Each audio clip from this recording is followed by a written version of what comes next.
딸바보 무한대군이 후궁들을 찾아와 교육법을 묻습니다. 태소용은 꼬내꼬내, 길르렘이 헐헐이라고 이야기합니다. 이는 실제로 존재하는 왕세자 두뇌 발달 프로그램이라고 합니다. 조선시대 영학이 두뇌 발달 운동법이라고 하고 다음과 같습니다. 부라부라 불불. 왕자의 옆구리를 잡고 어른이 좌우로 흔들어 움직인다. 이 운동은 척추를 바로 세우는 자세로 척추와 뇌의 척수 연결점을 바르게 펴고 뇌의 성장과 발전에 도움을 준다. 시계추가 움직이듯 좌우로 흔들어 척추를 세워주면 척추신경이 강화되며 하체를 튼튼하게 하여 키가 크는 효과도 있다. 도리도리 짝짝쿵. 머리를 좌우로 돌리며 양손을 마주치는 운동이다. 도리도리는 머리를 돌려 척수와 뇌수의 균형 있는 발전을 활성화하는 것이고, 짝짝쿵은 손바닥을 부딪혀 뇌의 기능을 활성화하고 뇌를 건강하게 하는 운동법이다. 도리도리는 도의 이치를 깨닫거라라는 뜻이다. 까쿵. 영아의 시야를 벗어나 있다가 갑자기 나타나서 놀라게 하거나 웃게 하는 동작이다. 영아를 웃게 해서 뇌와 심장의 혈액순환을 활성화하고 새로운 것을 받아들이게 하는 두뇌 발달법이다. 까쿵. 까쿵은 자신의 위치를 깨닫거라라는 뜻이다. 곤지곤지잼잼. 한 손으로 맞은편 손바닥 중앙 부위를 찌르는 운동이다. 손바닥에 심포열을 찔러 심장과 뇌의 활동을 강화하는 효과가 있다. 손을 폈다 쥐었다 하는 잼잼은 심장의 혈액순환과 뇌의 기능을 강화하는 효과가 있다. 꼬내꼬내. 여자 아기를 손바닥에 올려놓고 척추를 펴고 중심을 잡도록 하는 운동법. 운동 감각을 깨우고 척추를 강화하여 손의 발달에 도움을 준다. 길르레미 헐월. 두 손끝을 흔드는 운동이다. 손끝을 흔들면 전체적으로 혈액순환이 촉진되고 모세혈관의 혈류가 촉진되어 심장과 뇌의 발전에 도움이 된다. 현대의 교육법은 예전 왕실의 교육법이라고 하던데 맞는 말 같습니다. 성남세자와 세자빈이 산책하다가 드무를 발견합니다. 성남세자가 이야기한 대로 화마가 드무에 비친 자기 모습을 보고 도망을 가라고 만들었습니다. 초기에 작은 화재 발생하면 실제로 사용할 수 있게 물이 담겨있는 상징적인 방화수통입니다. 슈룹에서는 물과 불이 여러가지 상징의 의미도 쓰였습니다. 대비는 그동안 온갖 악행을 화재로 지워서 비밀을 만들었습니다. 임화령 또한 개성대군의 비밀의 공간을 화재로 지웠습니다. 미래 임금이 될 성남세자와 세자빈이 불을 막아주는 드무에 관해 이야기를 하는 것은 사실을 은폐하거나 과거의 잘못을 되풀이하지 않을 것이라는 의미가 됩니다. 성남세자가 세자의 모자 익성관을 형님 세자의 아이에게 씌워주는 모습은 모든 것을 되돌려서 왕의 자리를 형의 아이에게 물려준다는 의미로 보입니다. 임화령이 갈대밭에서 윤왕후를 만나서 의성골의 이야기를 합니다. 임희생에 대한 모든 의지를 지운 윤왕후를 임화령이 살려줍니다. 자식을 잃은 슬픔으로 모든 것을 포기했던 윤왕후는 결국 막힌 목구멍에 억지로 밥을 넣으면서 살기로 결심합니다. 목숨보다 귀한 자식이 죽었는데 자신은 살려고 밥을 넘기는 현실이 너무도 비참하여 막상 음식을 입에 넣고도 울컥 슬픔이 차올라서 삼키지를 못합니다.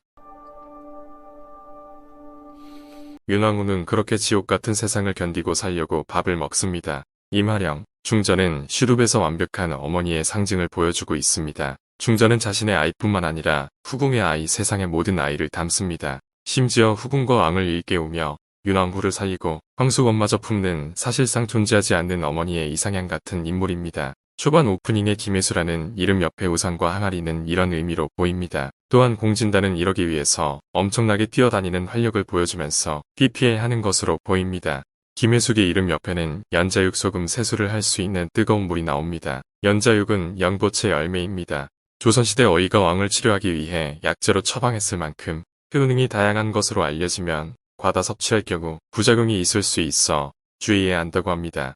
비슷하게 소금은 없으면 절대 안 되고 꼭 필요한 존재이기는 하지만 극 중에는 소금물에서 빠진 간수가 독에 쓰일 만큼 과다하면 건강을 해치게 됩니다. 사는데 꼭 필요한 존재이지만 너무 과하면 독이 되는 대비를 소개하는 것으로 보입니다. 추가로 강찬이 의성군의 이름 옆에는 다른 세계의 구슬인 것으로 이미 왕의 아이가 아니라는 것을 알려준 것도 재미있습니다. 대비는 결국 왕비의 혼례식에 입는 가래복을 입고 스스로 목숨을 끊습니다. 그리고 해설로 대비가 중전을 하루만 해보았다고 이야기합니다. 슈룹에서 중전은 진정한 어머니의 상징입니다. 결국 대비는 가래복을 입고 죽으면서 어머니가 되고 싶었던 대비의 마음을 나타냅니다. 그녀도 결국 진정한 어머니를 꿈꿨지만 너무 과하여 독이 되고 말았습니다. 대비의 가래복은 아무리 봐도 어머니가 되고 싶은 대비의 욕망으로 봐야지 권력에 대한 욕망으로 보면 지금까지 이야기에 엄청난 빈 곳이 많이 생깁니다. 드라마 전체에 녹아있는 상징 같은 대비의 씁쓸한 퇴장이 정말 너무 아쉽습니다. 만일 대비가 그냥 단순한 욕망 덩어리 악역이었다고 해도 설명은 있어야 하지 않을까 합니다. 오프닝에서도 나오지만 황수건의 상징은 차와 같습니다. 황수건은 대비와 차를 마시거나 아랫사람인 후궁들과 모여서 차를 마십니다. 다양한 사람들과 차를 즐기면서 이야기를 하는 것을 좋아하던 사람입니다. 대체적으로 사람들을 상대하는 걸 즐기는 타입 중에는 그들에게 인정을 받고 싶은 욕구가 강한 사람들이 많습니다. 사람들이 모이면 서로의 서열이 생기게 되고 자연스럽게 권력에 대한 욕구가 발생합니다. 물론 모든 사람이 그런 것은 아닙니다. 사람을 상대하면서 자신의 존재를 내세우고 자신감 있는 그녀는 골방에서 혼자 앉아서 정신이 나간 존재가 됩니다. 이제 그녀는 누구와도 같이 차를 마실 수 있는 사람이 아닙니다. 황수원은 임화령과 의성군이 같이 이야기하면서 밖에 있는데도 의성군만 인식합니다. 방에 있을 때 그녀는 의성군을 아들로 인식하고 문 밖에서는 그를 바라보면서 이야기하는 것은 마치 사랑하는 남자를 바라보는 것 같습니다. 황수곤에게는 세상 모든 사람은 사라지고 죽은 이익형과 의성군만 남은 것으로 보입니다. 결국 그녀도 아이를 위해서 최선을 다했으나 모든 것을 잃고 오히려 아들의 짐이 되는 어머니로 전락합니다. 의성군은 모든 것을 가진 사람이었습니다. 왕의 아들이고 궁궐의 막강한 대신이 자신의 외조부였습니다. 다만 한 가지 세자가 되지 못한 서름이 있었습니다. 모든 것을 가지고 한 가지를 가지지 못한 그는 그 한 가지에 모든 것을 바칩니다. 그러다가 결국 가진 모든 것을 잃고 맙니다. 정신이 나간 어머니 수발을 드는 신세로 떨어집니다. 이제 의성군에는 지켜야 하는 한 가지만 남습니다. 세상 이치라는 게 참 무섭습니다. 모든 것을 가졌을 때는 그렇게 불만이 많고 힘들었지만 지켜야 할 것이 한 가지만 남으면 삶의 의지가 타오릅니다.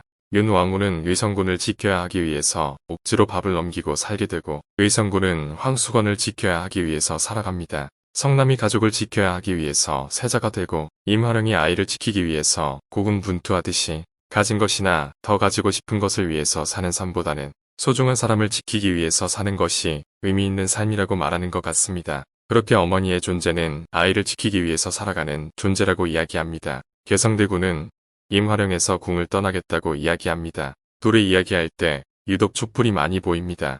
이전에 리뷰에서 말씀드린 대로 대비는 햇빛으로 세상의 기준으로 개성대군을 보고 임화령은 등불로 개성의 본 모습을 바라봅니다.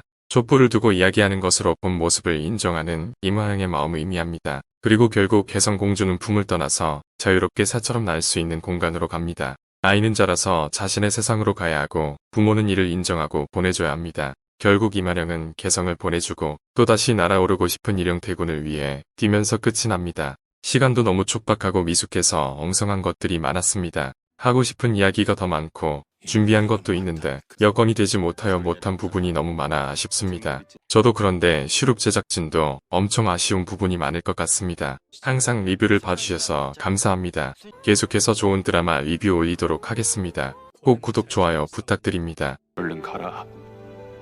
덥다. 그 누구도 날 벌할 순 없다.